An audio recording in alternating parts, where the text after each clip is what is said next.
through. Correct. It'll come through here. Okay. Yeah. Thank you. Yep. No problem. Usually watching it on TV. I know. Seems I so. don't have to cover it. Do the short straw today, then, huh? This means I'm on the A team now. There you go. Oh, there you go.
Good afternoon, everyone.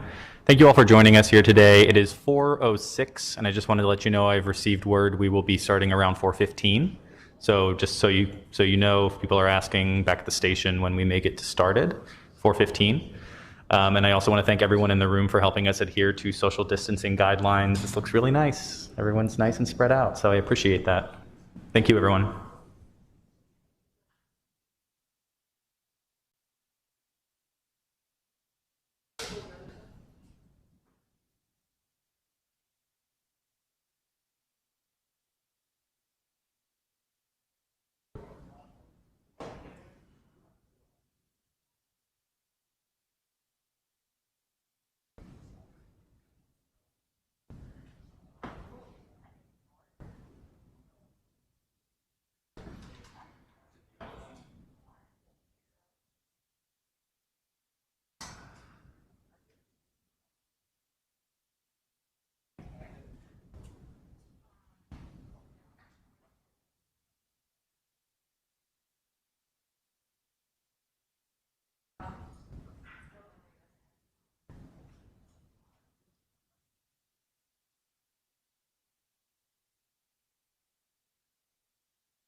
Hey, how are you? Thanks for being here.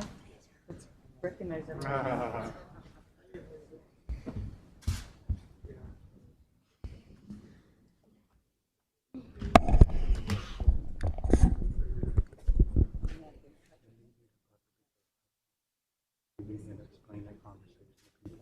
Okay. All right.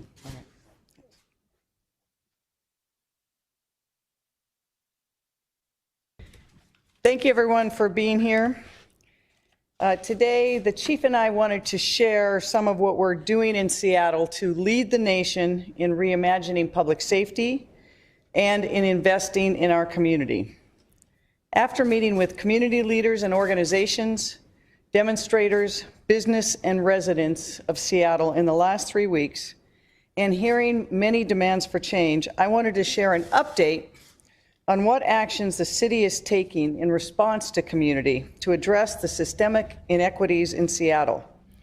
We will be investing in Black communities, investing in young people, rethinking and reimagining policing, including our culture and budgets. We will have accountability and reform measures, including statewide reforms of police unions. Across the city, hundreds of thousands have gathered at different days and different events. At least one event had approximately 85,000 people who marched silently, in solidarity, and peacefully. And though they were silent, their message was strong and loud and clear. For nearly 2 weeks, people have been gathering on Capitol Hill. Many are there to continue their protests, to build community and demand change. Over the days, tens of thousands of people have peacefully gathered or visited Capitol Hill. During the day, there have been no major incidents, but we know it is very different at night, particularly in recent nights. The cumulative impacts of the gatherings and protests and the nighttime atmosphere and violence has led to increasingly difficult circumstances for our businesses and residents. Most of them supported protesters right to gather at the outset. They stand with them in solidarity, but the impacts have increased and the safety has decreased. Both on Saturday morning and last night, there were incidents of gun violence, and that escalating violence concerns me, Chief Best, residents, businesses, and the greater community. All of Capitol Hill has been impacted. No violence is acceptable, and we have worked hard to address gun violence in our city, particularly youth violence. Yet Saturday, a 19-year-old tragically lost his life to gun violence. As a mother of a 19-year-old boy, I cannot imagine the pain of his mother and his family. We must do better here and in Seattle and across the country.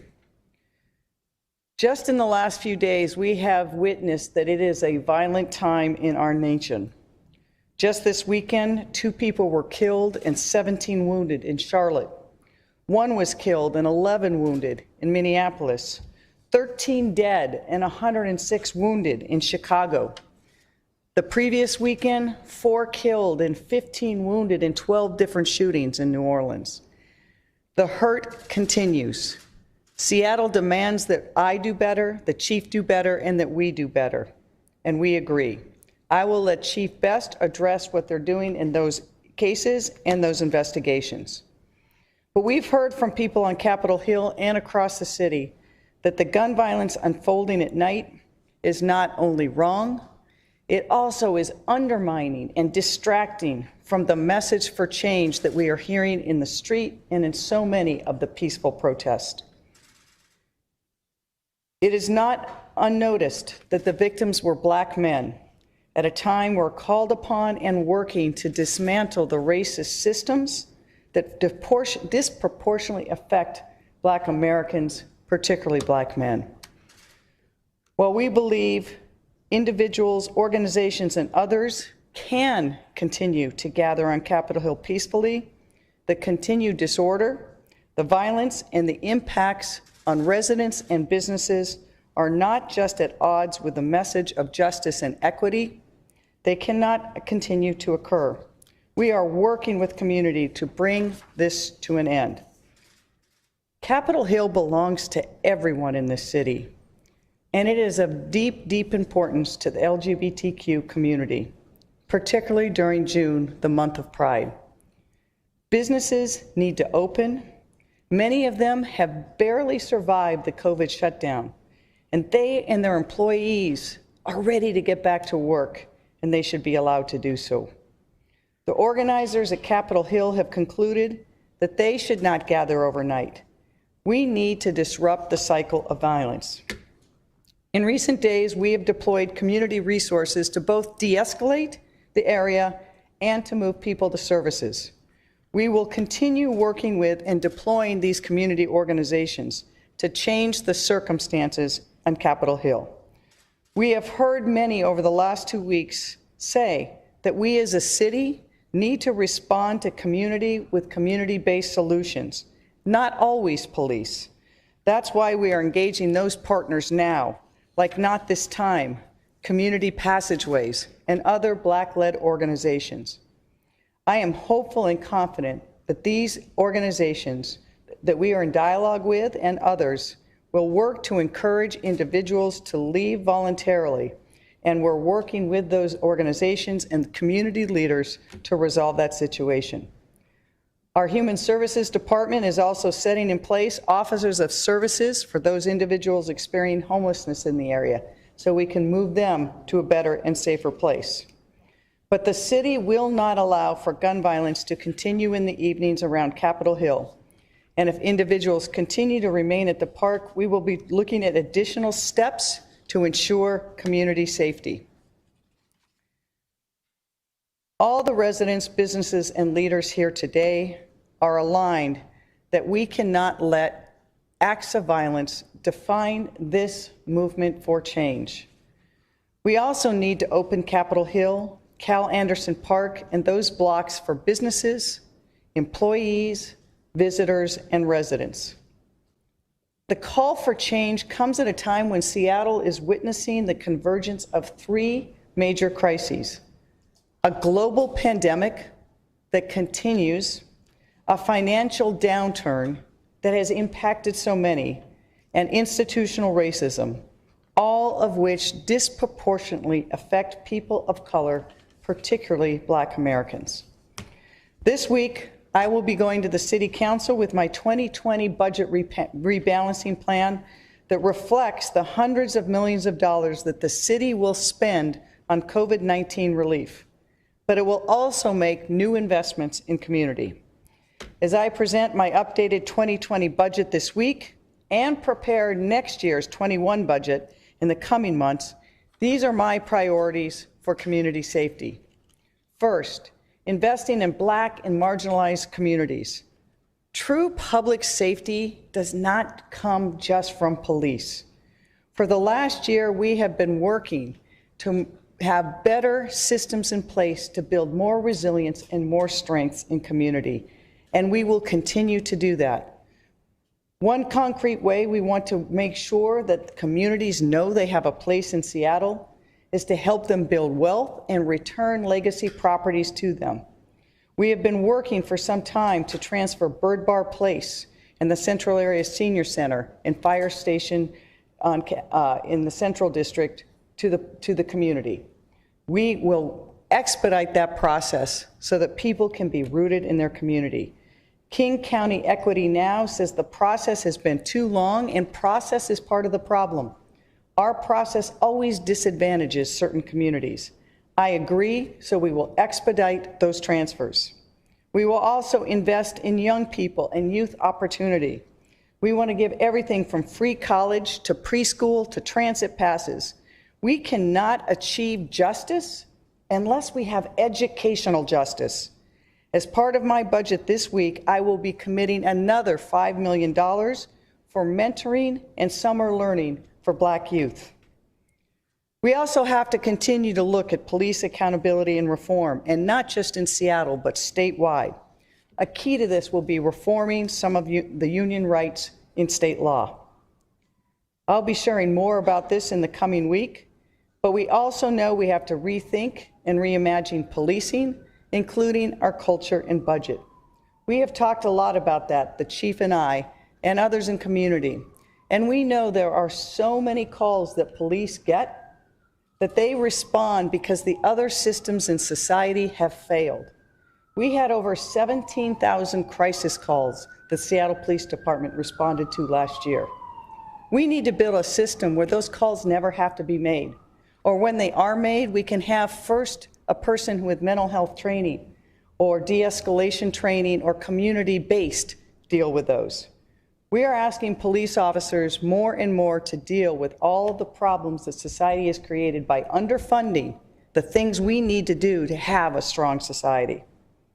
Part of rethinking police should also be on the long-term plans, not just for the East Precinct, but for the areas around it on Capitol Hill.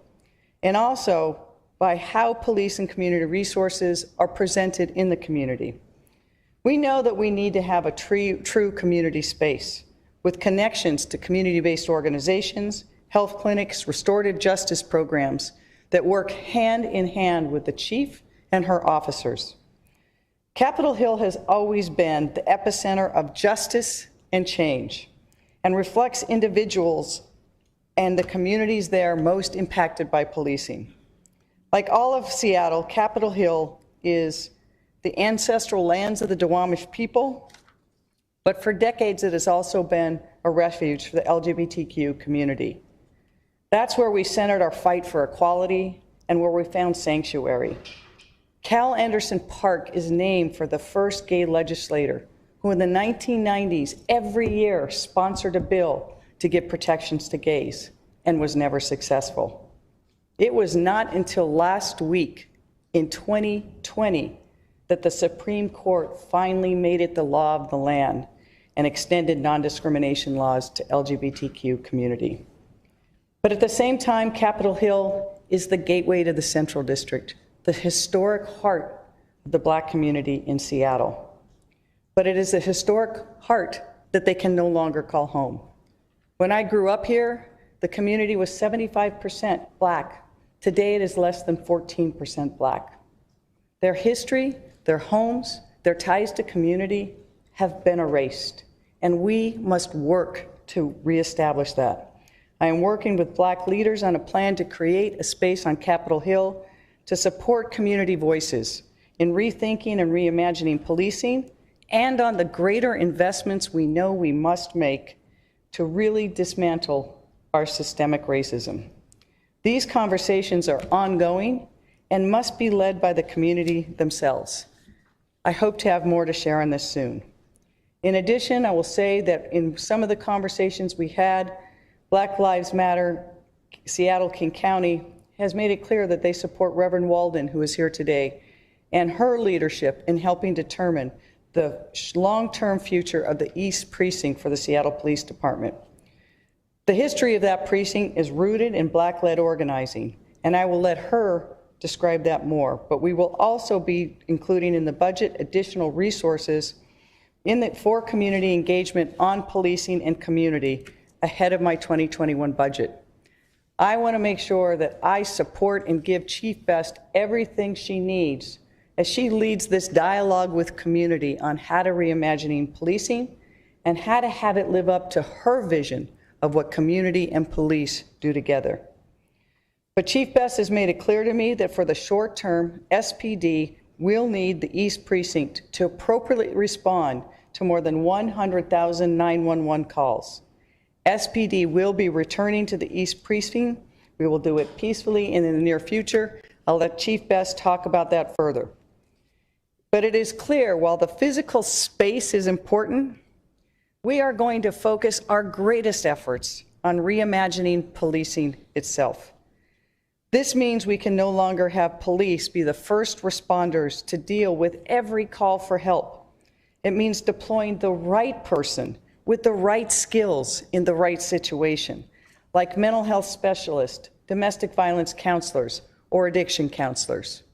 There are times when police have to be the ones responding, but they will tell you there are times when it would be best to have others on the ground first. We have created new programs in Seattle to redirect and reduce our 911 calls for service, including the Seattle Fire Department's Health One services, which is a mobile medical clinic that addresses low acuity situations, and we added nurses to homeless shelters.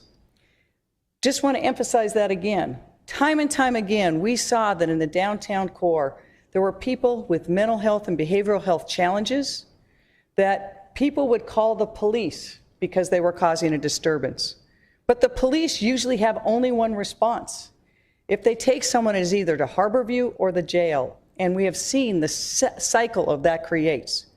When it's the fire department in Health One, a trained medic and a social worker respond to get the person stabilized, to get them the help they need, and to reduce the need for police. We will expand on programs like this.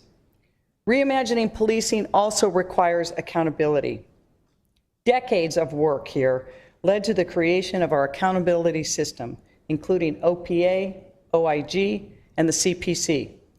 These independent oversight entities were designed to give community and civilian accountability to SPD. We must support them and give them the resources they need and allow them to do their jobs. Community also has asked for a greater role in guiding the next contract with SPD officers. I agree that this is key, and we are continuing to have dialogue on how to make this commitment meaningful and real. Together, we will reimagine policing and public safety, and we will invest in communities who have been left behind for far too long. A vision for a new era of police and community resilience won't end with these proposals. We must also fundamentally reform every other component of our society, our tax system, access to health care, education, among others. And that work is underway. Racism is a living, breathing organism.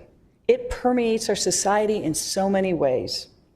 And we can only undo racism and begin to undo the trauma and injustice by really centering the voices of the people who are affected. As much as I wish there could be an immediate end to all of these issues, there is not. This city and cities like us across the country are all grappling with the same realities. We have had hundreds of years of systemic injustice. It will not be undone in a day or in any one city. But yet, we must try. And we must try to start putting in real and meaningful changes so that we can build generational and legacy change for all of the children in Seattle. I would like to ask all of the city to join us in this, to move forward, to reimagine this together, and to show that Seattle can lead the nation in a way to take what are difficult and challenging and generational inequities and issues and find a way to make our city and our country better. Thank you very much, and now I'll turn it over to Chief Best.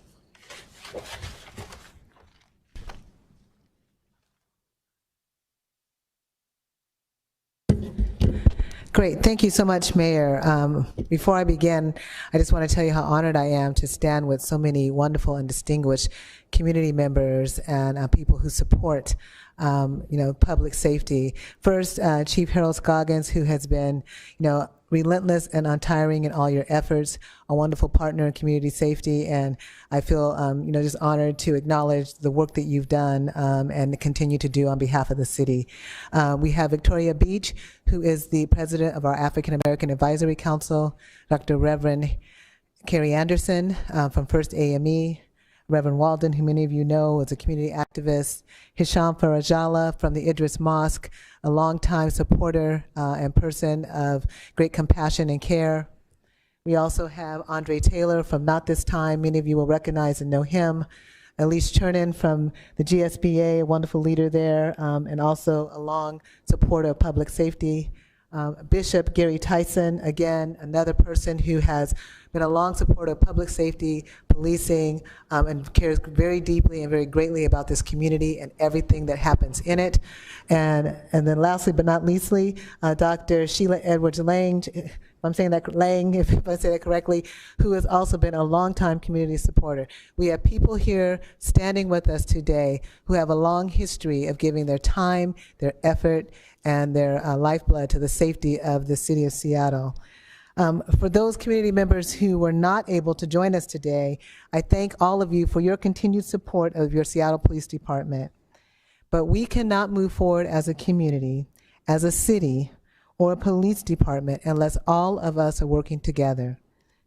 I would like to provide first a recap of this weekend's events and then move on to what the mayor talked about re-envisioning and reimagining policing in the future, and Seattle leading the way on that. So 3 people were shot in the course of 48 hours in Capitol Hill, in the area known as the CHOP. The first shooting happened early Saturday morning. A 19-year-old man was killed, and a 33-year-old man still remains hospitalized in critical condition. Last night, gunfire erupted again, and a teenager was shot in the arm. SPD officers responded to all of these incidents, and on Saturday night, upon entering the CHOP, they were met with a hostile crowd that prevented them from getting to the victims. Because we couldn't guarantee the safety for the first responders to enter, neither officers or medics were able to get there and treat the wounded. And yes, there are countless individuals who are in the CHOP that are there to engage, as the mayor said earlier, in peaceful demonstrations. But there are also groups of individuals engaging in shootings, a rape, assaults, burglary, arson, and property destruction. And I have the police reports right here. I'm not making it up. These things have happened. We cannot walk away from the truth of what is happening there. This is not about politics, and I'm not a politician. This isn't a debate about First Amendment rights. This is about life or death. So we need a plan. The council legislated away officers' access to less lethal tools when in fact we had in place a temporary restraining order by Judge Jones, and we would ask and hope that they would reconsider and make our ability to respond to these incidents and use the appropriate tools available to us. No one, especially the officers, want to be in a situation where they have to use any other option. The only options left to us, which actually ends up being, our batons or a gun, neither of which are the appropriate response to the situations that we're seeing up on the Hill. The Seattle Police Department spent years developing the gold standard of use of force policy. It was done in coordination with the Federal Monitor, the Department of Justice, and the federal court. Let that work and oversight process allow us to use these tools when absolutely necessary, as the judge has defined. I cannot stand by, not another second, and watch another Black man, or anyone really, die in our streets while people aggressively thwart the efforts of police and other first responders from rescuing them. A life might have been saved if not for the circumstances created by hasty legislation. I wanted this job. It's no secret. I love the job. I love being the police chief. I care deeply about the community, but we need the council and others to support us and assist us in preventing further loss of life. There has to be an end to the chaos that has been celebrated by some. I talk to people in that community all the time. They are telling me it's getting worse every single day. And I know as well as anybody that Black Lives Matter and Black Lives Matter Seattle King County has made it clear that the council needs to allow community-led leadership, as the mayor talked about, community-led leadership to lead the process. The lives of the Black community should not be caught up in political posturing, maneuvering, and pandering. I know Mayor Durkin stands with me and supports me. We are both champions of police reform and we need the council to join in that work instead of focusing on how best to lay off city employees. I also have to stand up for the men and women of the Seattle Police Department. Our officers need to get back in that East Precinct. Before I close, I want to look to tomorrow, to next week, and to next year. We all know that policing is never going to be the same as it was. Not in the nation, not in our state, and not in our city. It can't be, and it shouldn't be. We have to make change. We have to re-envision and reimagine how we're going to move forward. And as the mayor said, it has to be community-led, hand in hand, working with the very people that we're serving. First and foremost, the Seattle Police Department commits to joining our community. Community must not just advise us, they must lead us. We are also weeks into a process critically examining what we will ask our officers to do every day and whether they need to do it. So much has been placed on them because of failures in other systems, and the mayor talked about it earlier. 16,995 crisis calls. That's how many cops responded to in an 18-month period. So maybe there is a better way to have a different response from a different institution or a different level of service that can be provided. We're open to all of that. Again, community-led. And in our new model of policing and community safety, the entire structure and mission of the Seattle Police Department has to be reimagined and re-envisioned. And it will be done with direct community guidance. We'll be looking to the community to come to us and talk to us person to person, face to face, to make sure that we're initiating the steps that the community wants to see. These are the initial steps. You know, I used to run track. You know, that was a long time ago, but I did. and you know, you have to warm up first. But I intend for this to be both a sprint to address our critical immediate needs and a marathon for our continuous improvement under this new paradigm shift led by the Seattle Police Department and the Mayor's Office. Seattle PD is releasing additional notes on this, but we need and we will do this with community. Thank you.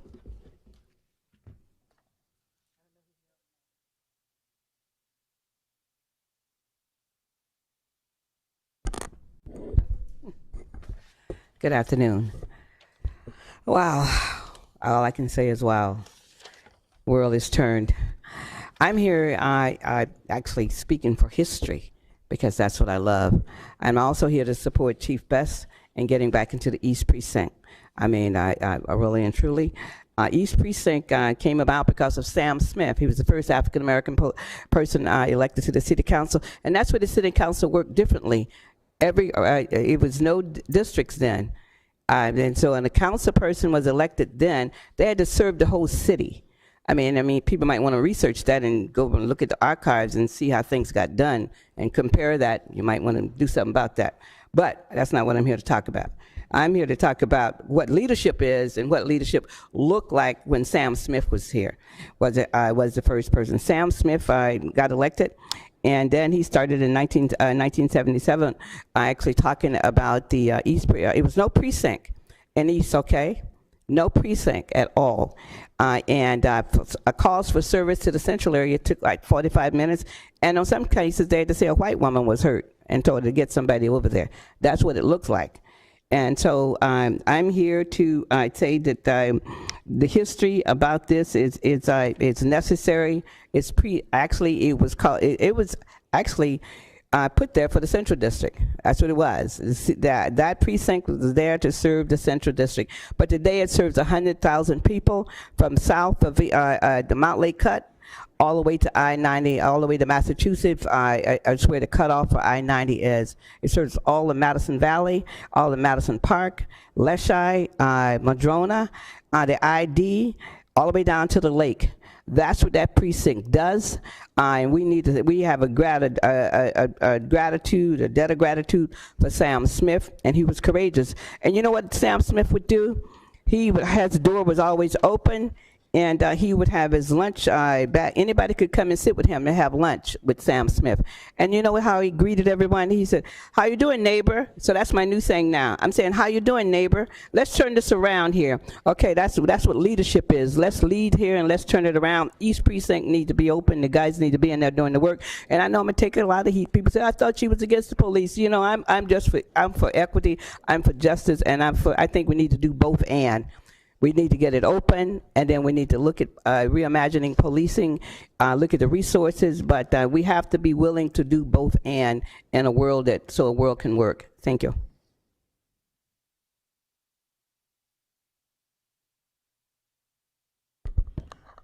To Mayor Durkin, Chief Best, Chief Scoggins, to my community partners that's standing here with us today, and to you, my brothers and sisters, I am Pastor Kerry Anderson of First AME Church in Seattle, Washington, which happens to be on 14th Avenue between Pine on the north and Pike on the south, right in the Capitol Hill area. Our church has been there since 1886. I'm reminded of theologian and author Jim Wallace, who said, "To find common ground, we must first move to higher ground." This is a conversation that we must engage in today to move to the ideal of common ground by moving to a higher ground. With those who are a part of the CHOP family and the CHOP community, I stand here to say that I agree with some of the principles that you stand for. I agree with the right to protest. I agree that you exercise the right to speak up and to speak out and to speak loud. There are conversations that you are bringing forward that I believe needs to be discussed in an effort to find common ground. Things such as distribution of the allocation of funding through the city, whether it comes from the feds, state, county, and filters into the city coffers, and how it's properly allocated to support social services and the different departments in the city. I agree with you. There needs to be a discussion on those matters, how the funds are allocated and distributed to make this community what it should be. But I also believe we need to have a conversation about public safety and public health. As it relates to public safety, with the East Precinct being closed, it now takes the response time of Seattle Police Department 3 times as long to respond to calls, 911 calls in the East Precinct area. And while I believe in the principle of community-oriented policing, it's really beyond those persons that mean so well with CHOP to be able to supervise and provide that type of service for a vast, vast zip code and a vast, vast catchment area. So we do need police in the East Precinct so that we can mitigate and reduce and de-escalate matters that come before the residents that live there and the churches and businesses that support and thrive there. But also, in addition to public safety, we also have the matter of public health. As our mayor has said there, and our chief has said, there have been numerous shootings, one resulting in the loss of a precious life. And if public service responders could have gotten in that area, perhaps that life could have been saved. Perhaps you could have patched up the wounds of that young man. Perhaps this would not be yet another life lost at such a tender age. And so as pastor of First AME Church in the Capitol Hill area since 1886, and we are progressive denomination and congregation, I'm opening up the sanctuary. Everybody needs sanctuary so that conversations of common ground and safety can be held.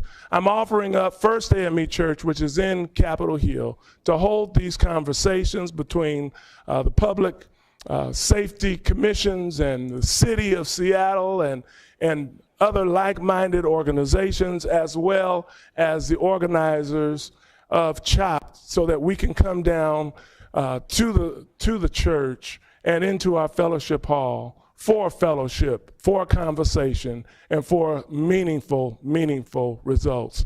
God bless you. God keep you.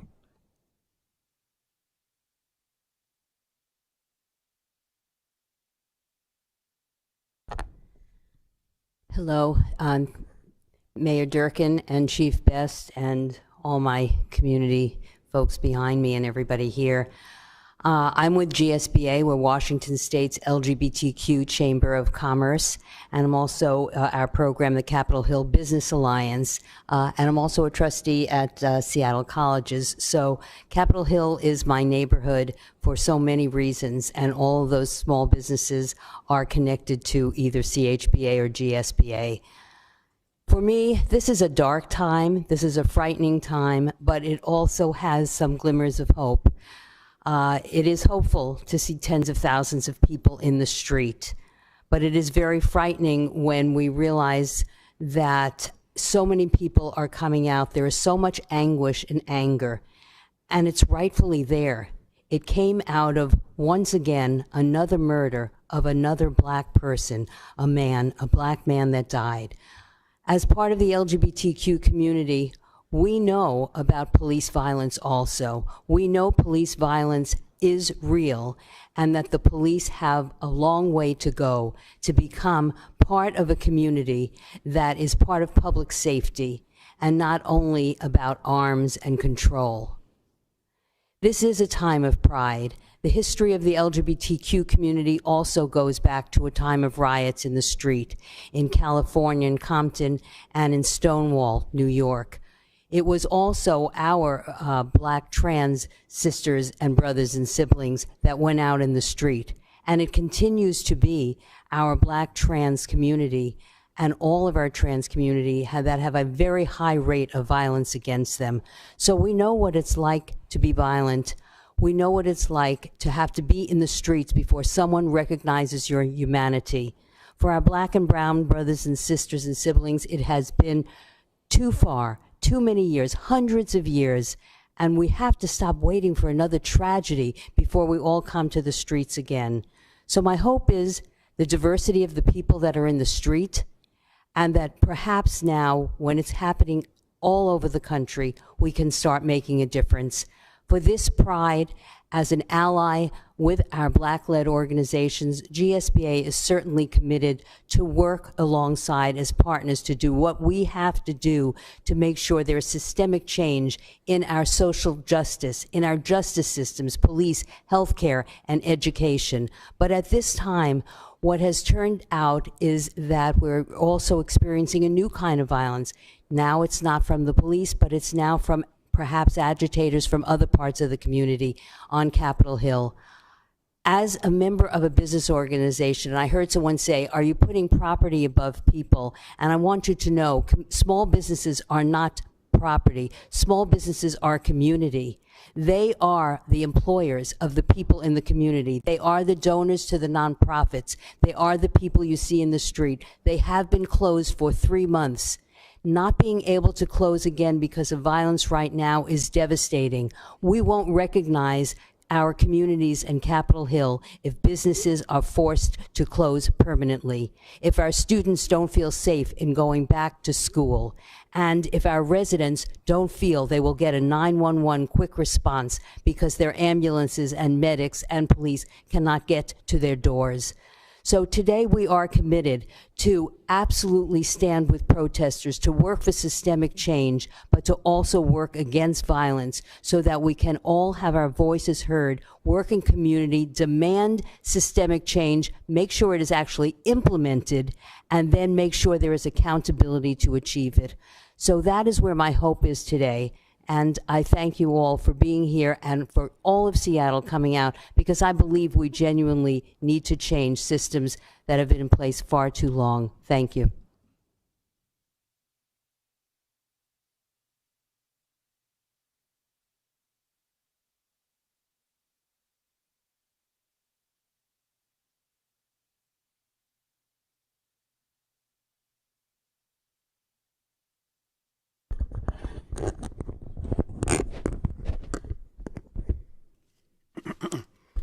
Hello, I'm Andre Taylor, founder, executive director of Not This Time. I'm about to have a different conversation with you. I talked to the leaders of CHOP yesterday. We had a great conversation. I explained to them that if you think CHOP is a place, you're minimizing the message. I told them I believe CHOP is an idea. And with that idea, you could take that idea around the country and then around the world. Don't minimize the idea of CHOP. Don't make it be a place. I think it's bigger than a place. We agreed to some terms that if I could get them a meeting with the mayor, they can propose their acts to the mayor. That meeting was supposed to take place at 11 o'clock this morning. Well, I believe agitators learned about the meeting and they got into the ear of CHOP and they didn't show up. I explained to them yesterday that the situation has gone south, and my feelings about the situation is that things will get worse. And last night was a manifestation of what I talked to them about. I told them that, do you realize the danger of this space? Are you willing to die? I told them that I've been in the streets before. I've been around killers. I've been around people that are psychopaths. I faced the federal government. Are you willing to die? And not only are you willing to die, are you willing to take the responsibility of someone that dies on your watch? You're going to be held accountable for that. And I told them the reason why I'm involved, while everything was peaceful, I never said anything. I applauded them, and I continue to applaud them. But when violence enters in, and when you're doing what you're doing because of violence, but then when violence enters in, it kind of overshadows your message. And then what it does, when it's a continual amount of violence, it puts the mayor in a place of, is my responsibility just to CHOP or to the city of Seattle? Do I have a responsibility to make sure if there is violence, and I'm explaining this to them, and I don't act, how does that make me look? I said they're going to have to act because of the violence. I said, and all the support that you had, they're going to walk away from you because they don't want to be associated with violence. And if this space is creating and drawing violence to it, then that means it's over. Get the meeting with the mayor, leave with something that you're going to distribute amongst the community, and you will be viewed as champions, is what I told them yesterday. It's unfortunate that they did not show. I feel like I can't help the situation now because of the violence that will probably continue tonight. I went down there today and spoke to a lot of them. Just a lot of people that were just there, and explained to them the same frustration that I was explaining to the leaders of CHOP yesterday. And I told them, I think it's best for you not to be here in the evening time. And so I just want to say to those leaders that I spoke with that there's still an opportunity. Agitators are going to cost you to be responsible for a lot of people if something has to happen. Because if I put myself in the mayor's position, I have to act when violence is around. I have to. So you still have an opportunity. I'm available. And I want to see most of all that you are safe during this process. And remember, CHOP is not a place. It's an idea. Thank you.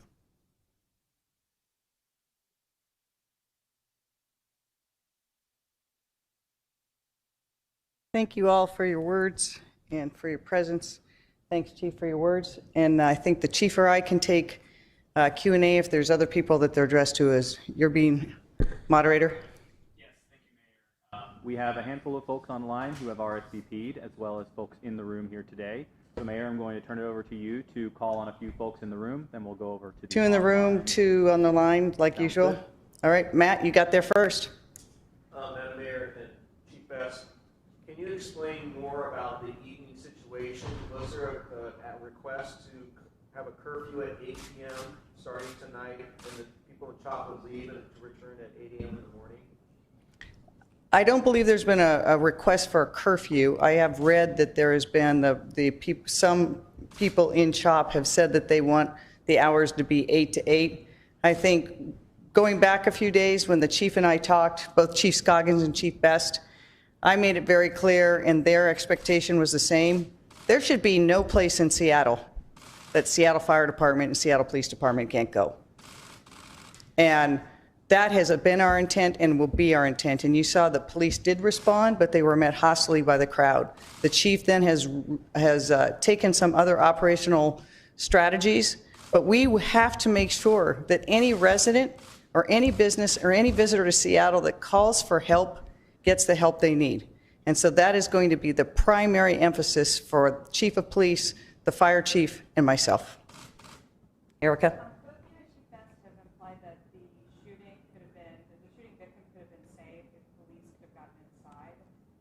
But my understanding is that he was gone by the time that official police arrived and was at the hospital. So I guess I'm wondering about both that and the kind of implication that if this legislation hadn't passed, the shooting victims' lives could be saved. I just don't follow. So I didn't imply that he could be saved. I said it's very tragic that he died.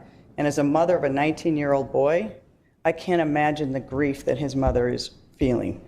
I read that he had just graduated from high school and then met this death. And we've released the timeline in terms of when the call was made, when fire was able to respond, when police were able to respond. I think Reverend Anderson spoke the hope that we all have, that any life could be saved. So I don't think anyone was contradicting what the facts are, but it's a bigger existential issue. We have to stop the gun violence everywhere in Seattle, but in this area there has been too much gun violence, and we have to take steps to stop that. Chief, do you want to add anything to that? Actually, Mayor, I think you covered it quite well. All right. Well, you made a different comment, though, Chief Best, about... We're going to go to another. We've got, that's like 3 questions, and we've got a lot of people on the phone. 2 on the phone. Thank you, Mayor. Our first question will be from Paige Browning, KUOW, followed by David Gutman, Seattle Times. Paige, the floor is yours. Mayor Durkin or Chief Best, can you outline more detail on when the East Precinct is reopening for?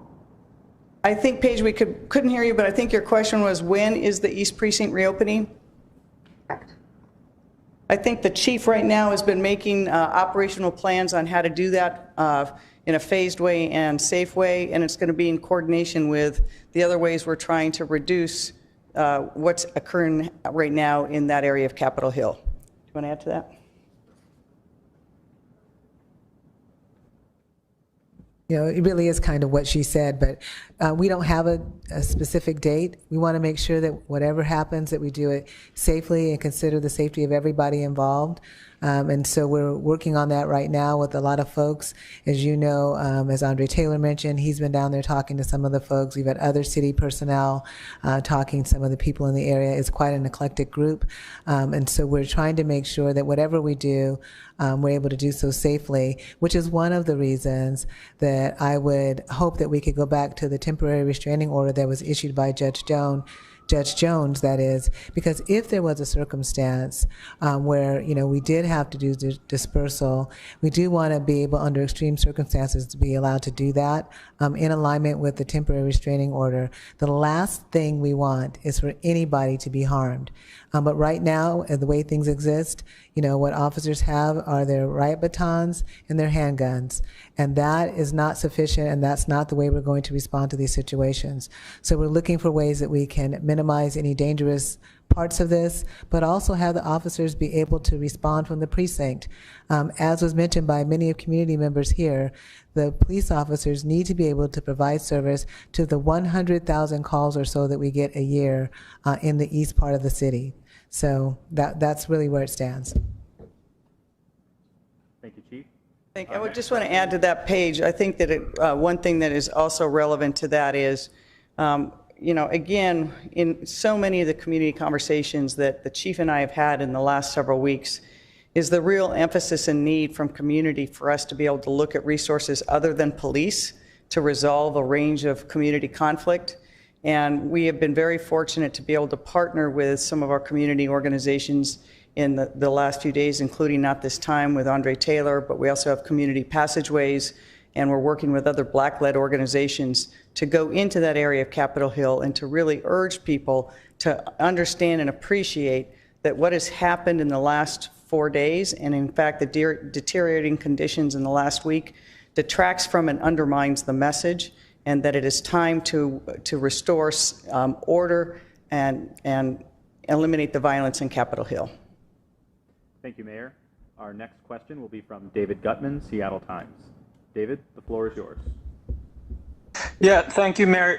You've talked about the steps are going to occur to reduce what's happening, in the nighttime in Capitol Hill.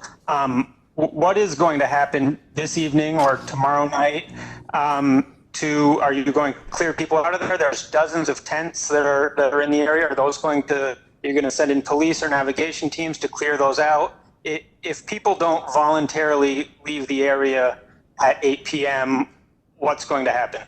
So it's going to be a range of things, David. I've said to piece it together is, again, I think we've seen across the country and in Seattle, it would not be an effective strategy to simply send police in to try to clear the area. And so instead what we're doing is we're working with Black-led organizations and some of our partners in de-escalation to have them go in to communicate with people, to get people to leave or reduce their presence, to reduce all presence overnight. We've had the Human Services Division giving outreach to people experiencing homelessness so we can get anyone there who's homeless actually into services. We've worked with King County, so we have a range of resources to provide to those people. And we will continue to provide a range of those services by city employees and our community partners. As we do that, we are hopeful and confident that the organizations that are in there that believe they can make a difference will reduce the number of people and the disorder in the area, and that we will then be able to go in with our partners in the community and the city to restore, remove the barriers, clean up, clean graffiti, and the like. I think Louise spoke very, eloquently about the impacts on Capitol Hill. I talked to many small business owners that literally have just been holding on. It was their week to reopen, and their businesses are sanctuary for many people, including the LGBT community. They're not only closed, but there's graffiti with homophobic slurs written on their buildings. That's not who we are in Seattle, and we're going to do everything we can to change that dynamic. Thank you. So, last summer we saw gun violence in Cal Anderson. We've seen it in the area nearly every summer. So, what makes this year different? Why should people see the violence happening now and not connect it to the same street violence we've seen around the nightlife in the past years? I think first, the chief the investigations are ongoing, and we don't know yet what the exact causes of this gun violence are. And I think it's one reason I mentioned what's happening in cities across America. And we regularly see gun violence go up this time of year. But I think that the gun violence permeated an area that was supposed to be a peaceful collection of people whose voice was being raised against violence against Black people. And so while the causes may be the causes we see in this city and cities across America regularly, the impacts are different, and the additional difference is because of the people who were there and how they greeted fire and police. Our first responders were not able to get to the area safely and quickly. And if that continues, to Erica's point, we don't know what the outcome would have been for the young man that died or the person who's still in critical condition at Harborview. But it is our experience over years that the quickness of the response decides who lives and dies sometimes. And we are a city that is one of the leading cities in America for quick responses by our first responders. So those are some of the differences. Hi. This is for the fire chief. I think a lot of folks were surprised that the fire department has a policy of not moving into a situation before police have secured the area. And I think while maybe it wasn't surprised that folks weren't happy to see police at the scene in Capitol Hill, that they may have let in firefighters or medics with the fire department to help save a life. Can you speak to that? How long has that been the policy? And is that in general the policy across the country? Is that unusual at all? Sure. Good afternoon. My name is Harold Scoggins. That is not an unusual policy for the fire service. Over the last 12 months, we've responded to almost 300 scenes of violence here in the city, from shootings to stabbings to assaults. That's our policy on every single one of those responses. It is not our goal to put firefighters in harm's way so they can't do their job. So that is nothing new. We also did a lot of work on the ground. Over the last week, we met with the EMS staff. We dropped them off what we call mega movers, where you can put a person on and meet us at a rendezvous point. We talked to them about the operations because this situation could occur. And I did have an opportunity to listen to the dispatch tapes, and our dispatchers gave very clear directions of where the rendezvous point was that we had talked about. But this has been a long-standing policy. You have to imagine our firefighters aren't equipped to deal with people with guns, handguns, and rifles as they were greeted with that scenario. I mean, the last thing we wanted to see is what happened.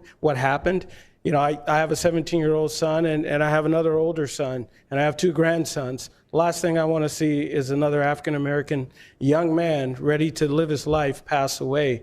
And I do want to express my condolences to the family because that hit me in the heart. But this is a standard practice. We have to put our people in position to be successful. And as the mayor said, I'm so proud of our EMS system. It's one of the best in the world. We have people come and visit all over the world, from all over the world, to learn our system, to learn our policies, to learn our practices. We do amazing work when we can get there in a safe place to do the work. So that's not new. It's something that we deploy on a daily basis.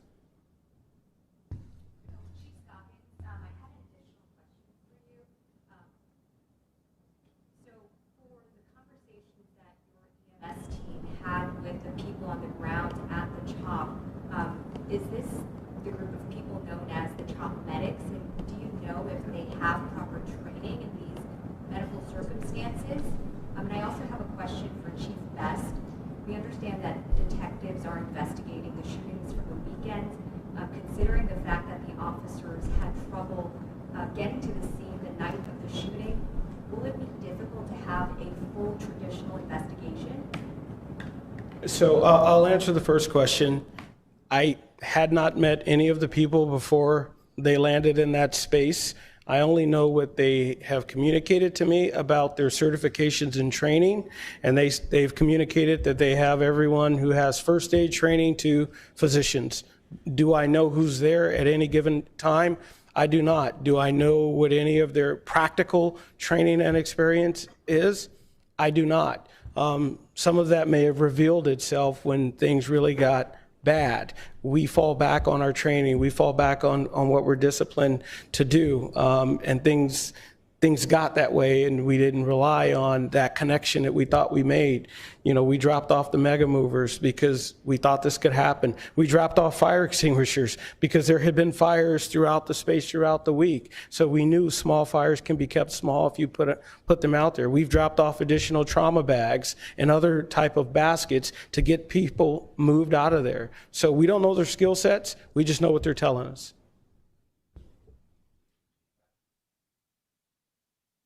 I thought she had a question. I just wanted to answer a question about the homicide investigation. So obviously, it would have been, much better if we could have had officers come in and secure the scene as we typically do on a situation like this. We weren't able to do that, but that doesn't eliminate or minimize the fact that detectives are still following up on all of the normal things that they could get, that they can ascertain, who might have been in the area, who might be a witness, any video, any other information that we can get from witnesses. But clearly, it wasn't the most ideal situation for them to respond to, and that happens, sometimes, on these calls. But we have highly trained, well-trained detectives that are pulling together information even as we speak. But clearly, we want to be able to get in and secure a scene whenever that's possible, and that's one of the challenges that we had.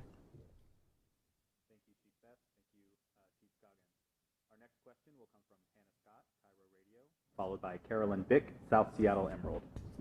Hannah, the floor is yours.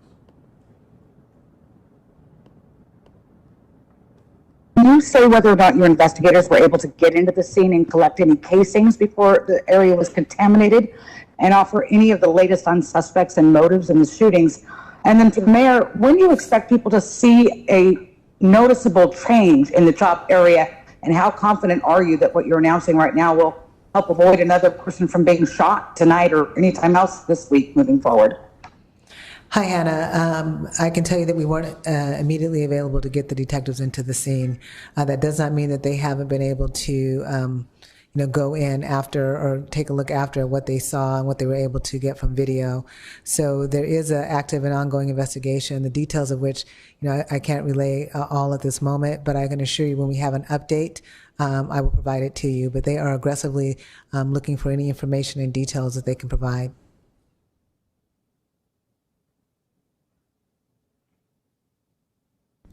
Hannah, I think it's a multi-prong. I think the messages you heard today from the people here, and then I think that the messages being delivered right now in Capitol Hill is, it's time for people to go home.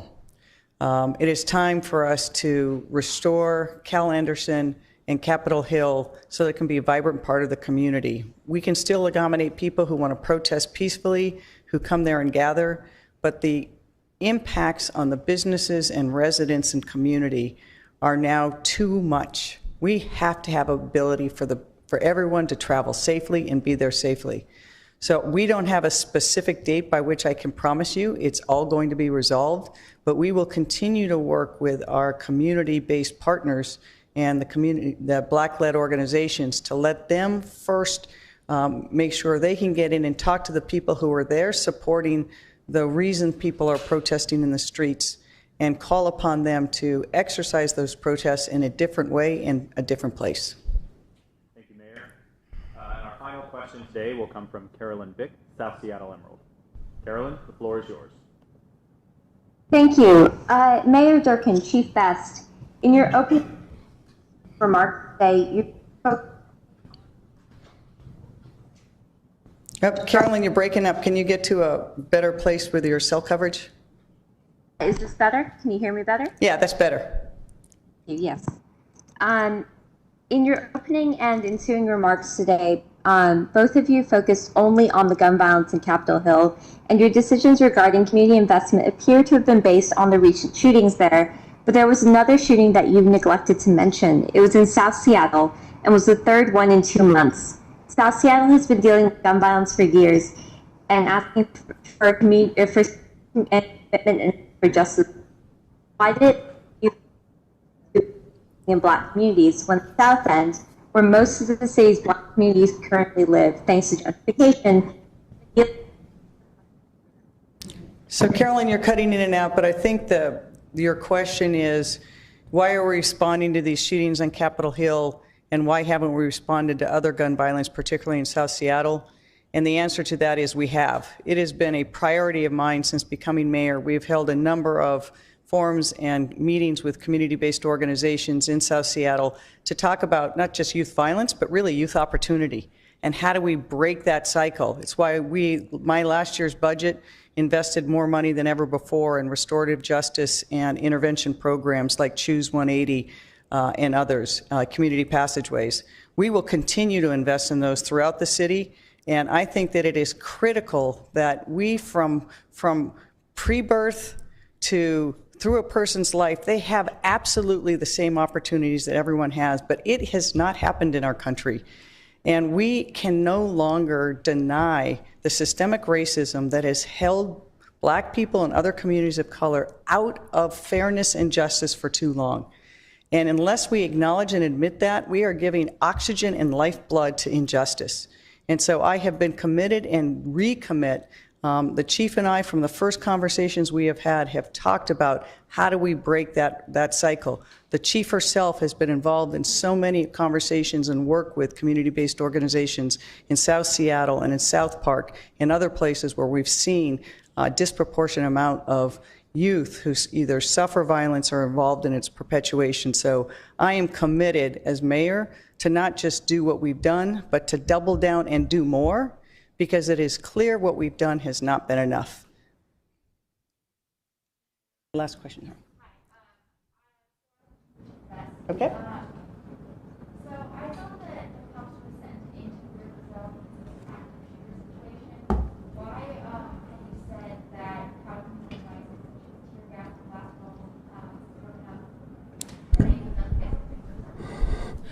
Well, we didn't know. We thought it could have been an active shooter situation.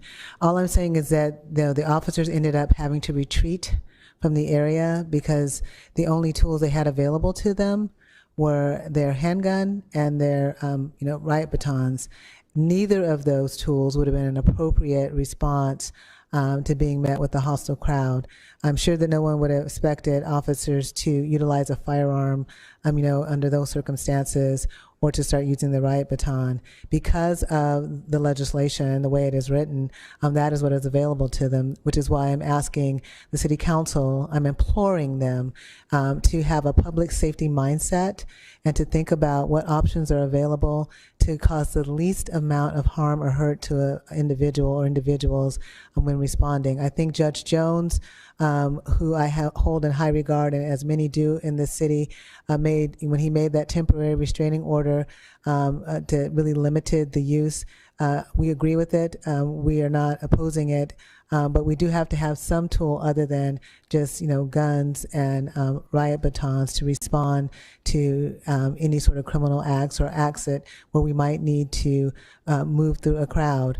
Again, we know there's a lot of discussion about that, and so we absolutely are willing to have those discussions, community-led discussions about what the responses should be. But the council's hasty legislation clearly causes some concern for me personally and for the police department.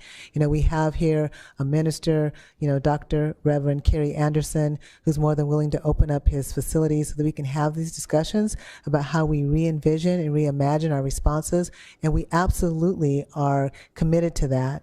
But hasty, not well thought out legislation is not the way to resolve a public safety issue.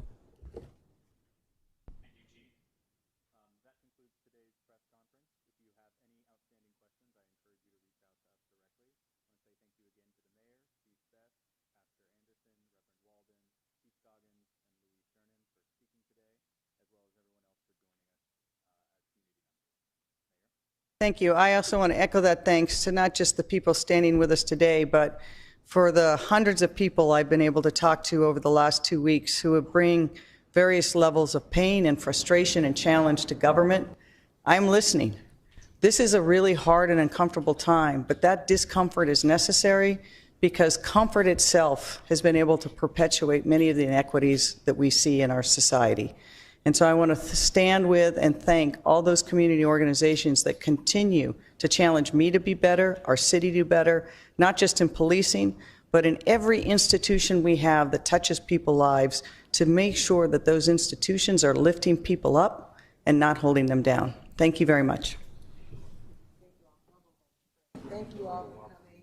We so appreciate you all. Thank you. Thank you, Hisham. We appreciate you more than you know. Yeah.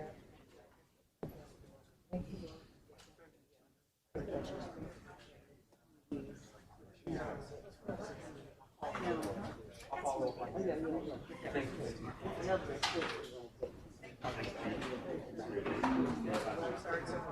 you.